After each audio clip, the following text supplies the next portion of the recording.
5 दिसंबर 1945 दोपहर के 2:45 पर अमेरिका के 5 टॉर्पीडो बॉम्बर प्लेन्स फ्लोरिडा से टेक ऑफ करते हैं। इस फ्लाइट को नाम दिया जाता है फ़्लाइट 19। ये कोई स्पेशल मिशन नहीं था, बस रूटीन की एक 3 घंटों की नॉर्मल ड्रिल थी। इन 5 जहाज़ों में 14 क्रू मेंबर्स थे, जिन्हें एक बहुत सीनियर पायलट लीड कर रहे थे, जिनका नाम था lieutenant Charles Taylor. Take off के वक्त सारी चीज़ें नॉर्मल थीं, मौसम भी काफ़ी साफ था। टेक ऑफ के 2 घंटे बाद इनके स्क्वाड्रन लीडर रिपोर्ट करते हैं कि अचानक से उनके कंपास में कुछ इशू आ रहा है। ये दूसरे पायलट से पता करते हैं तो इनके साथ भी सेम इशू आने लगता है। मौसम अब अचानक से धीरे धीरे बिगड़ने लगता है, जिसकी वजह से वो रास्ता भटक जाते हैं और उन्हें पता नहीं चल पाता कि वो कहाँ पर किस डायरेक्शन में हैं। आहिस्ता आहिस्ता शाम ढल जाती है, अंधेरा हो जाता है और शाम के 7:04 पर ये तमाम 5 प्लेन्स गायब हो जाते हैं। उस वक्त चूँकि रडार सिस्टम नहीं होता था तो एयरप्लेन्स की लोकेशन ट्रेस नहीं की जा सकती थी।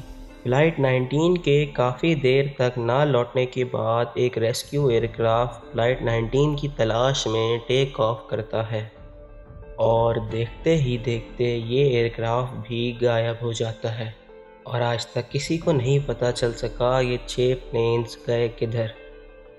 या तो ये क्रैश हो गए या कुछ और।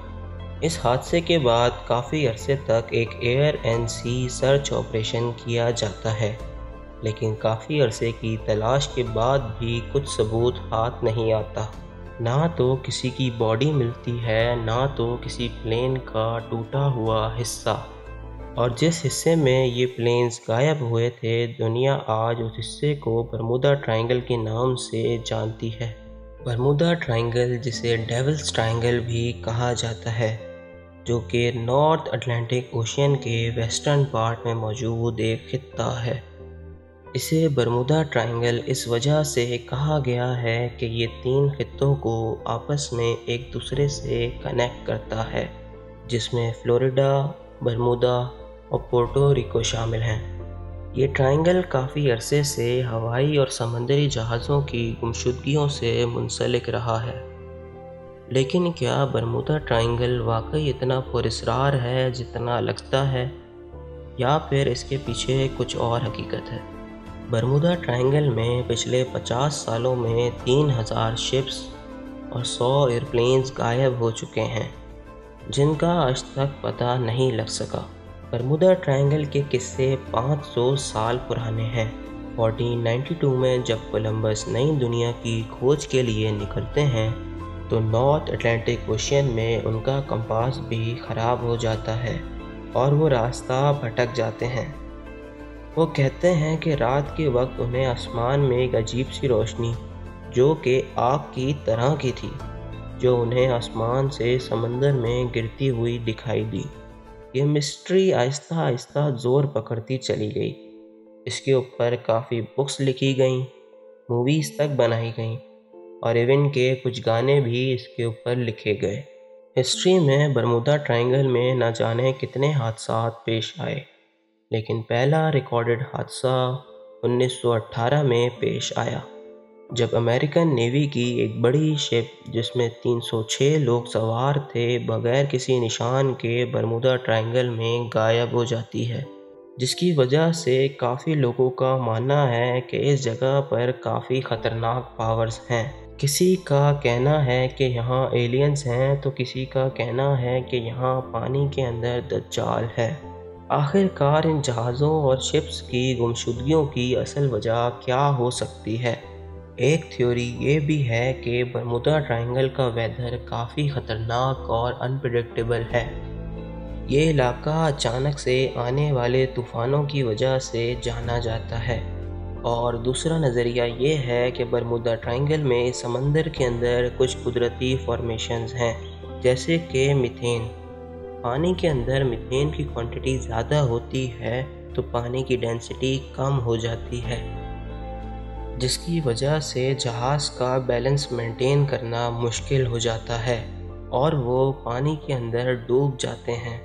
ابھی حال ہی میں امریکن سائنٹسٹ کی ایک ٹیم نے برمودا ٹرائنگل پر کافی گہری ریسرچ کی، جس میں انہوں نے سیٹلائٹ کی مدد سے برمودا ٹرائنگل پر کافی گہری نظر رکھی، جس میں انہیں پتہ چلا کہ برمودا ٹرائنگل کے اوپر کچھ ایسے کلاؤڈز بن رہے ہیں جو ہیگزاگون کی شکل میں ہیں اور ان کا سائز 88 کلومیٹر جتنا بڑا ہوتا ہے۔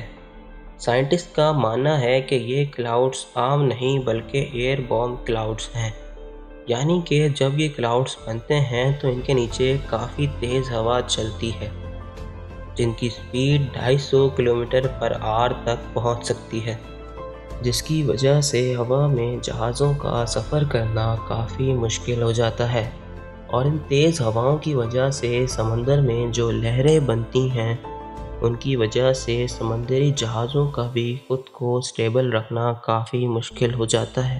کچھ لوگوں نے تجویز دی ہے کہ اس میں ہیومن ایرر اور اکوپمنٹ فیلئر بھی حادثات کی وجوہات میں شامل ہو سکتی ہیں۔ ماضی میں کافی حادثات ہونے کے باوجود کافی پائلٹس اس ٹرائنگل سے محفوظ طریقے سے بھی گزر چکے ہیں۔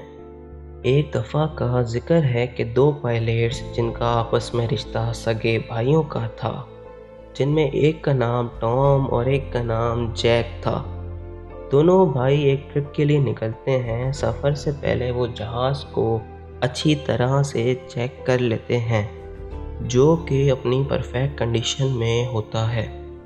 دونوں بھائی بتاتے ہیں کہ جیسے ہی وہ برمودا ٹرائنگل میں داخل ہوئے تو ساری چیزیں نارمل تھیں، انہیں خطرے کی کوئی چیز نظر نہیں آئی۔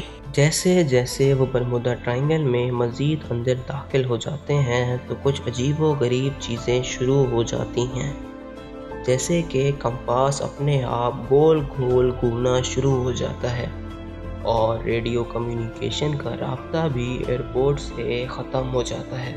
اچانک سے آسمان اندھیرے میں تبدیل ہو جاتا ہے اور وہ خود کو بہت گہری دھند کے اندر پھنسے ہوئے محسوس کرتے ہیں۔ انہیں آس پاس کچھ بھی نظر آنا بند ہو جاتا ہے۔ دونوں بھائی ایک دوسرے کو تسلی دیتے ہوئے اپنے سفر کو جاری رکھتے ہیں، اور کچھ گھنٹوں کے بعد اچانک سے دھند غائب ہو جاتی ہے اور انہیں آسمان میں سورج چمکتا ہوا دکھائی دیتا ہے، جس کی کرنیں ان کے اوپر گرنے لگتی ہیں۔ دونوں بھائی چین کی سانس لیتے ہیں۔ جیسے ہی دونوں بھائی ایئرپورٹ پر لینڈ کرتے ہیں، بہت سارے رپورٹرز اور سائنٹسٹ ان کا استقبال کرتے ہیں، جو ان کے سفر کو باقاعدگی سے ٹریک کر رہے تھے، اور وہ بہت خوش تھے کہ دونوں بھائی جیک اور ٹام دونوں نے برمودا ٹرائنگل کا سفر بغیر کسی حادثے کے مکمل کر لیا تھا۔ امریکن کوسٹ گارڈز کا کہنا ہے کہ برمودا ٹرائنگل میں حادثات کی تعداد سمندر کے کسی بھی دوسرے اسی طرح کے علاقے سے زیادہ نہیں ہے۔ تو کیا برمودا ٹرائنگل ایک واقعی خطرناک اور پراسرار جگہ ہے، یا یہ میڈیا کی رپورٹس پر بنائی گئی ایک جعلی نیوز؟ اگرچہ برمودا ٹرائنگل سمندر کا ایک پراسرار اور دلچسپ حصہ ہو سکتا ہے، لیکن یہ ہر فرد پر ڈیپینڈ کرتا ہے کہ وہ برمودا ٹرائنگل کی حقیقت کے بارے میں کیا رائے رکھتے ہیں۔ آج کے لیے میری طرف سے اتنا ہی۔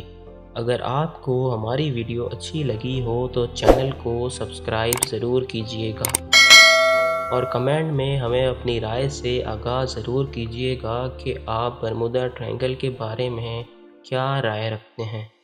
ویڈیو کو پورا دیکھنے کا بہت شکریہ۔ اللہ حافظ۔